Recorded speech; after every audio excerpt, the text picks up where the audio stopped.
Hello friends, welcome to my channel. Anjali విషయంలో రాఖీ చేసిన పని గురించి తెలుసుకొని రాఖీని ఇంట్లో నుండి బయటికి గెంటేసిన మనీష్ అసలు ఏం జరగబోతుంది తెలుసుకోవాలి అంటే ఈ వీడియోని ఎక్కడ స్కిప్ చేయకుండా చూసేయండి. ఇక వీడియోలోకి వెళ్ళినట్లయితే అంజలి మనీష్ని కూరగాయల మార్కెట్కి తీసుకెళ్తుంది. ఇక మార్కెట్లో అన్ని కూరగాయలు కొంటూ ఉంటారు. ఇంతలోనే గీతాంజలి ఆఫీస్లో పనిచేసే ఎంప్లాయ్ అదే మార్కెట్కి వస్తాడు. అంజలిని మార్కెట్లో చూసి ఒక్కసారిగా షాక్ అయిపోతాడు. ఇక వెంటనే ఇదేంటి, ఈ అమ్మాయి అంజలిలా ఉంది అని అంజలినే చూస్తూ ఉంటాడు. ఇంతలోనే మనీష్ ఆ ఎంప్లాయ్ని చూస్తాడు. అతను అంజలిని చూడడం చూసి మనీష్ ఒక్కసారిగా షాక్ అయిపోతాడు. ఇదేంటి, ప్రసాద్లా ఉన్నాడు, ఇప్పుడు అంజలిని చూశాడు అంటే అత్తయ్యతో అంజలి గురించి చెప్పేస్తాడు. నన్ను అంజలి పక్కన చూశాడు అంటే చాలా పెద్ద ప్రాబ్లం అవుతుంది. వెంటనే అంజలిని ఇక్కడి నుండి తీసుకెళ్ళాలి అని మనీష్ అయితే తన మొహానికి కోట్ అడ్డు పెట్టుకొని అంజలి దగ్గరికి వెళ్ళి, అంజలి, అక్కడ కూరగాయలు చాలా చౌక ఉన్నాయంట, పద అక్కడికి వెళ్దాం అని అంటూ ఉంటే, లేదండి ఇక్కడ బాగున్నాయి అని అంజలి అంటుంది. అంజలి, నేను చెప్పేది విను, పద అక్కడ తీసుకుందాం అని అంజలిని పక్కకి లాక్కెళ్తూ ఉంటాడు. ఇక ఆ ప్రసాద్ అయితే అంజలి కోసం మార్కెట్ అంతా కూడా వెతుకుతూ ఉంటాడు. ఇదేంటి, అంజలి ఇక్కడే ఉంది కదా, ఇంతలోనే ఎక్కడికి వెళ్ళిపోయింది అని మొత్తం చూస్తూ ఉంటాడు. కానీ అంజలి కనిపించకపోయేసరికే అక్కడి నుండి వెళ్ళిపోతాడు. నేరుగా ఈ విషయం చెప్పడం కోసం గీత దగ్గరికే వెళ్తాడు. ప్రసాద్ ఇంటికి వెళ్ళేసరికే గీత భర్త అయితే మాట్లాడుకుంటూ ఉంటారు. ఇక ప్రసాద్ వాళ్ళిద్దరి దగ్గరికి వెళ్ళి, మేడం, హ్యాపీ వెడ్డింగ్ యానివర్సరీ అని విష్ చేస్తాడు.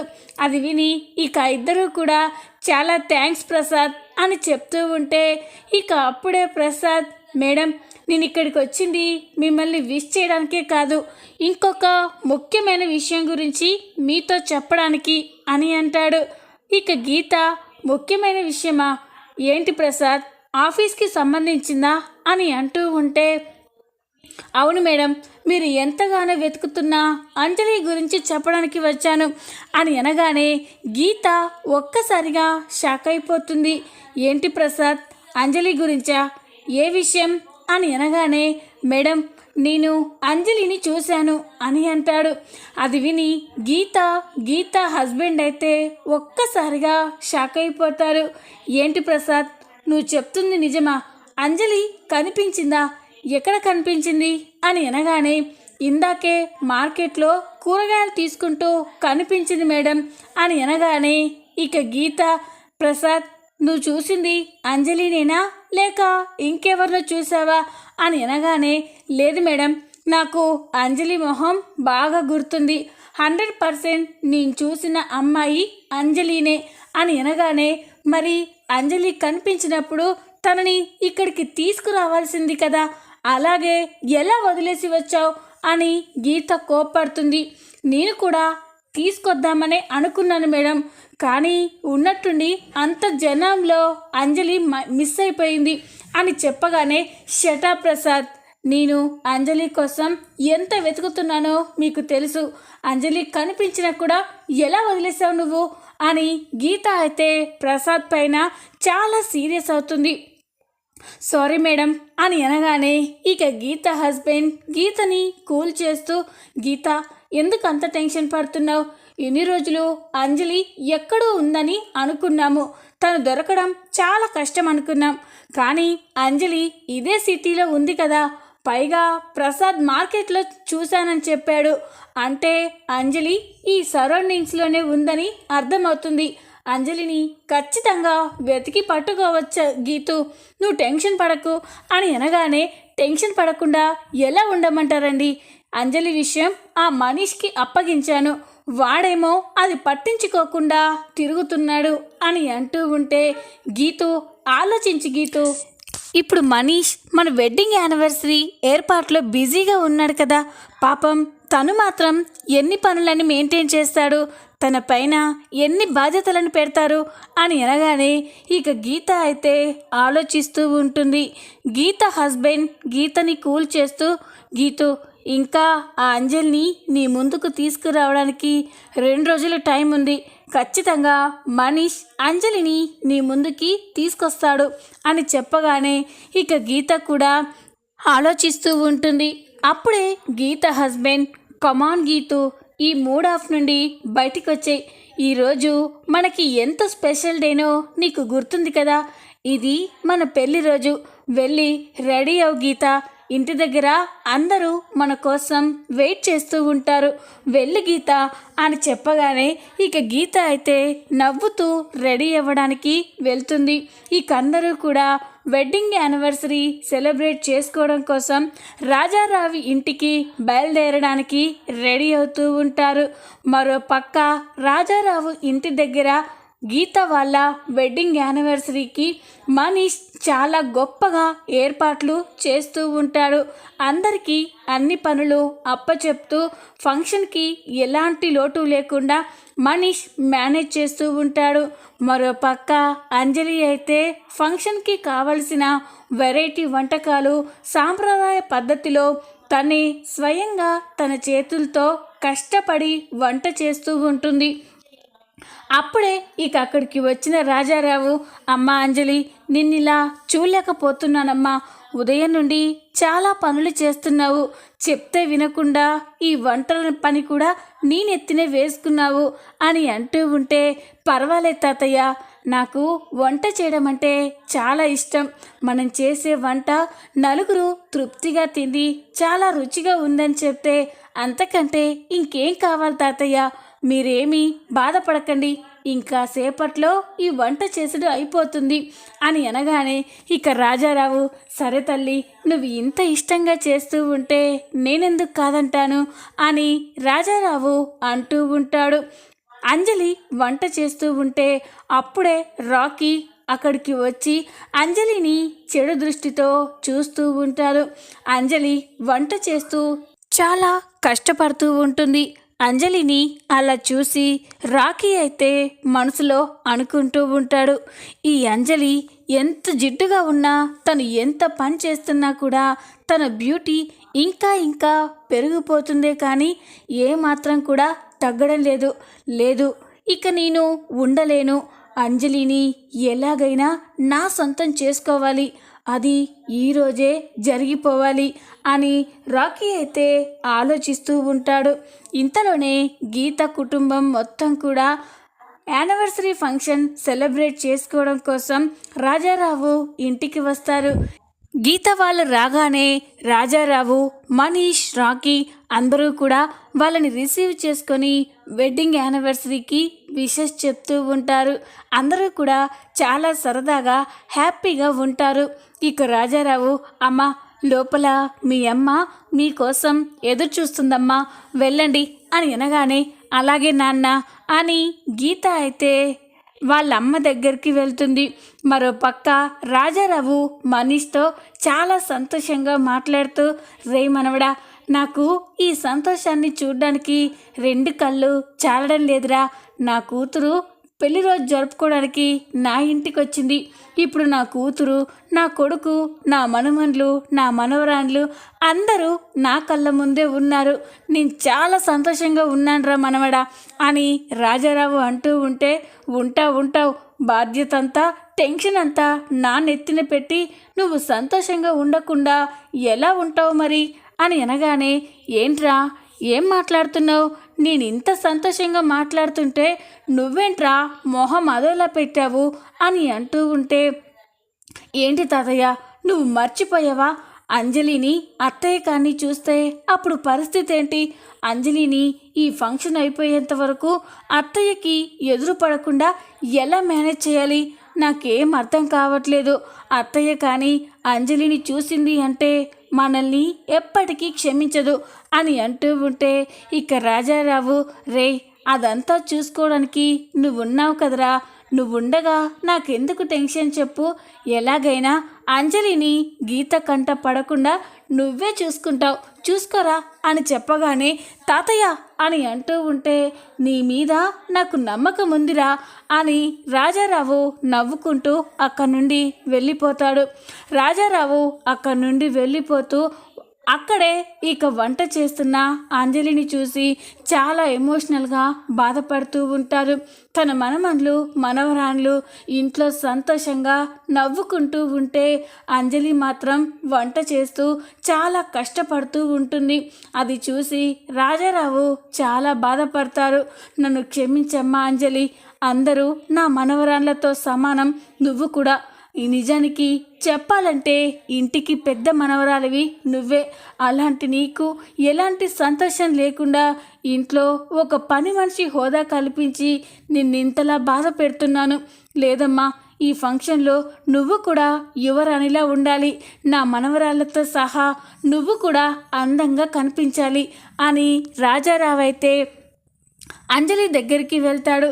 ఇక అమ్మ అంజలి అని అనగానే తాతగారు అయిపోయింది తాతగారు అని అంటూ ఉంటే అమ్మ ఇంతవరకు నువ్వు కష్టపడింది చాలమ్మా, ఇక వెళ్ళి నువ్వు రెడీ అవ్వమ్మా అని అంటూ ఉంటే దేనికి తాతగారు అని అనగానే అదేంటమ్మా అలా అడుగుతావు, ఇంట్లో ఫంక్షన్ ఉంది కదా, రెడీ అవ్వాలి కదమ్మా అని అనగానే నేను దేనికి తాతగారు, నేను ఇక్కడ వంటలు వచ్చిన గెస్ట్లకి మర్యాదలు చేస్తూ ఉంటాను, మీరు చేయండి అని అనగానే అలా అనకమ్మా, నువ్వు కూడా నా మనవరాలు లాంటి దానివి, వెళ్ళి రెడీ అవ్వమ్మా అని అనగానే తాతగారు అని అంటూ ఉంటే ఏంటమ్మా అని అంటాడు.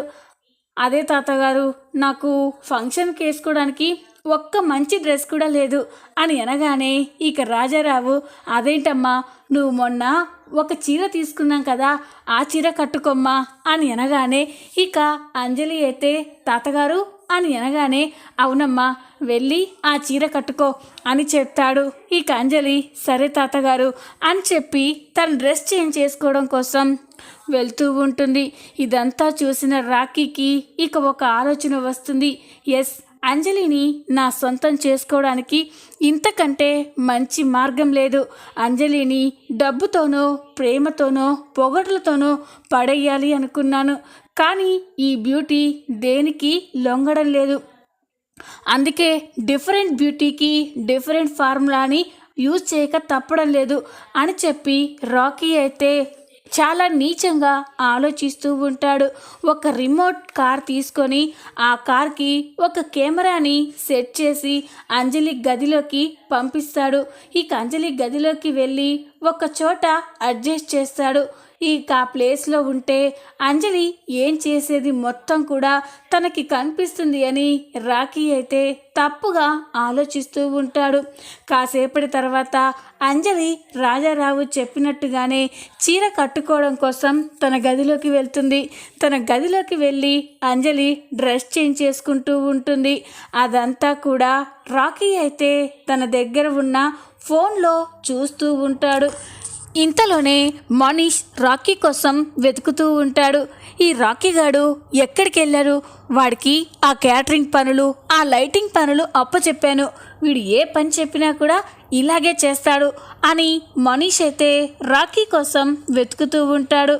అలా వెతుకుతూ ఉంటే రాఖీ ఫోన్లో ఏదో చూస్తున్నట్లు మనీష్ గమనిస్తాడు. ఇదేంటి, వీడి ఇంట్లో ఇంత పెద్ద ఫంక్షన్ పెట్టుకొని ఏమీ పట్టించుకోకుండా వీడియో గేమ్ ఆడుతున్నాడా అని చెప్పి మనీష్ అయితే రాఖీ దగ్గరికి వెళ్తాడు.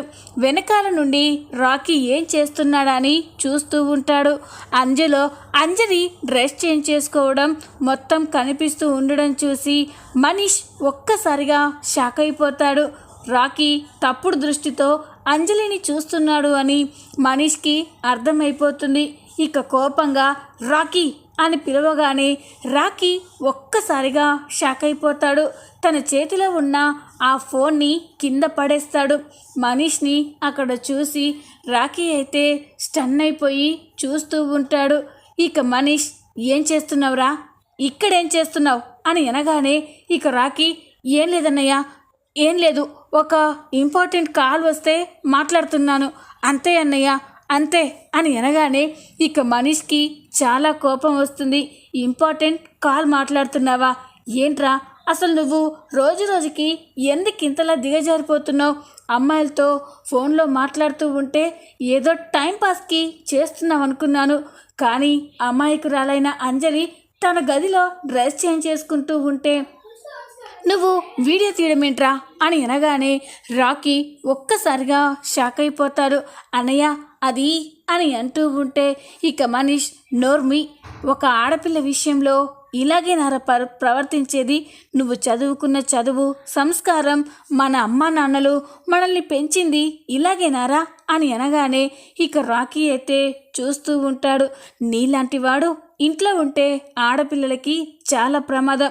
నువ్వు ఇంకొక్క క్షణం కూడా ఇంట్లో ఉండడానికి వీల్లేదు. ఫంక్షన్ అయిపోయేంత వరకు నువ్వు ఇంట్లో అడుగు పెట్టొద్దు, పదరా బయటికి అని ఇక రాకీని గల్లా పట్టుకొని లాక్కొస్తూ ఉంటే రాకీ అయితే అన్నయ్య ప్లీజ్ అన్నయ్య నన్ను వదిలే అన్నయ్య అని బ్రతిమలాడుతూ ఉంటాడు. నీలాంటి వాణ్ణి వదిలేయకూడదురా, నీకు ఇదే పనిష్మెంట్. ఫంక్షన్ అయ్యేంత వరకు నువ్వు మళ్ళీ ఇంట్లో అడుగు పెట్టావో నువ్వు చచ్చావే అని చెప్పి రాకీని బయటికి గెంటేసి గేటు వేసేస్తాడు. ఇదంతా చూసి రాకీకైతే చాలా కోపం వస్తుంది. అన్నయ్య టైంకి వచ్చి మంచి సీన్ని మిస్ చేశాడు అని అనుకుంటూ ఉంటాడు. ఇక మనీష్ అయితే రాకీని బయట గెంటేసిన తర్వాత ఇంట్లోకి వస్తాడు. మనీష్ ఇంట్లోకి వచ్చేసరికి అంజలి చీర కట్టుకొని అందంగా రెడీ అయ్యి మనీష్కి ఎదురుగా వస్తుంది. అంజలిని చీరలో చూసి మనీష్ అయితే ఒక్కసారిగా అలాగే చూస్తూ ఉండిపోతాడు. అంజలి మనీష్ తననే చూస్తూ ఉండడం చూసి మనీష్ దగ్గరికి వెళ్ళి హలో ఏం చూస్తున్నారు అని అంటూ ఉంటే మనీష్ మాత్రం అలాగే చూస్తూ ఉంటారు. హలో సార్ ఏంటి అలా ఉండిపోయారు అని అడగగానే ఇక మనీష్ ఏం లేదంజలి, నువ్వు ఈరోజు కొత్తగా కనిపిస్తున్నావు అని అనగానే కొత్తగా అంటే అని అంటుంది. అదే చీర కట్టుకున్నావు కదా, లక్ష్మీదేవిలా అందంగా కనిపిస్తున్నావు అని అనగానే ఇక అంజలి అయితే చాలా మురిసిపోతూ ఉంటుంది. థ్యాంక్స్ అండి అని అనగానే ఇక మనీష్ కూడా చాలా సంతోషపడతాడు. అంజలి ఇక పార్టీలోకి వెళ్తూ ఉంటే అప్పుడే మనీష్ అంజలి ఒక్క నిమిషం అని అంటాడు. ఇక అంజలి ఆగిపోయి ఏంటండి అని అడగగానే ఏంటి నువ్వు ఇలాగే ఫంక్షన్లోకి వస్తావా అని అంటూ ఉంటే తప్పేముంది అని అంజలి అంటుంది. తప్పు ఉండడం కాదు, కొంపలు అంటుకుంటాయి అని మనీష్ అంటాడు. దేనికండి అని అంజలి అడగగానే మా అత్తయ్య కానీ నిన్ను చూసింది అంటే ఈ ఫంక్షన్ ప్రశాంతంగా జరగదు, రణరంగంగా మారిపోతుంది అని అడగగానే అంజలి షాక్ అయిపోతుంది. ఏం మాట్లాడుతున్నారు మీరు అని అడుగుతూ ఉంటే ఇక మనీష్ అంజలికి అన్ని విషయాలు చెప్తారు. అది విని అంజలి ఒక్కసారిగా షాక్ అయిపోతుంది. ఇక తను కూడా అర్థం చేసుకొని సరే అండి, నాకు ఈ పార్టీలు ఫంక్షన్లు అంటే అంత ఇష్టం లేదు, తాతగారు చెప్పారు అని ఇలా రెడీ అయ్యాను, మీరు వెళ్ళండి, ఫంక్షన్ అయ్యేంత వరకు నేను ఇంట్లోనే ఉంటాను అని అనగానే ఇక మనీష్ అవసరం లేదంజలి అని అంటాడు. మరి ఎలాగండి, నేను మీ అత్తయ్య గారికి ఎదురు పడితే ప్రాబ్లం అవుతుందని మీరే అంటున్నారు, గదిలో ఉంటే అవసరం లేదంటున్నారు, మరి ఎలా అని అనగానే నువ్వు అత్తయ్యకి ఎదురు పడకుండా ఈ ఫంక్షన్ సాఫీగా జరిగి నువ్వు ఫంక్షన్ చూడడానికి నా దగ్గర ఒక మాస్టర్ ప్లాన్ ఉంది అని అనగానే మాస్టర్ ప్లానా ఏంటండి అది అని అడుగుతుంది. అప్పుడు మనీష్ తన జేబులో ఉన్న మాస్క్ని తీసి అంజలికి ఇస్తాడు. అది చూసి అంజలి షాక్ అయిపోయి ఇదేంటి అని అనగానే మాస్క్, నువ్వు ఈ మాస్క్ పెట్టుకొని ఫంక్షన్లోకి వచ్చావు అంటే నిన్ను ఎవ్వరు గుర్తుపట్టరు, అత్తయ్య కూడా అస్సలే గుర్తుపట్టదు అని అనగానే ఇక అంజలి అయితే చాలా సంతోషపడుతూ ఉంటుంది. ఏమో అనుకున్నాను కానీ మీరు చాలా బ్రిలియంట్ అండి అని మనీష్ని పొగుడుతూ ఉంటే అది ఇప్పుడు గమనించారా మీరు అని ఇద్దరు సరదాగా మాట్లాడుకుంటూ ఉంటారు. అంజలి మనీష్ ఇచ్చిన మాస్క్ వేసుకొని ఇక ఫంక్షన్లోకి అయితే వెళ్తుంది. ఆ ఫంక్షన్ చాలా గ్రాండ్గా జరుగుతూ ఉండడం చూసి ఇక అంజలి అయితే చాలా సంతోషంగా మురిసిపోతూ ఉంటుంది. చూద్దాం రాబోయే ఎపిసోడ్లో ఏం జరగబోతుందో. ఈ వీడియో మీకు నచ్చినట్లయితే లైక్ చేయండి, సబ్స్క్రైబ్ చేసుకోండి. Thanks for watching.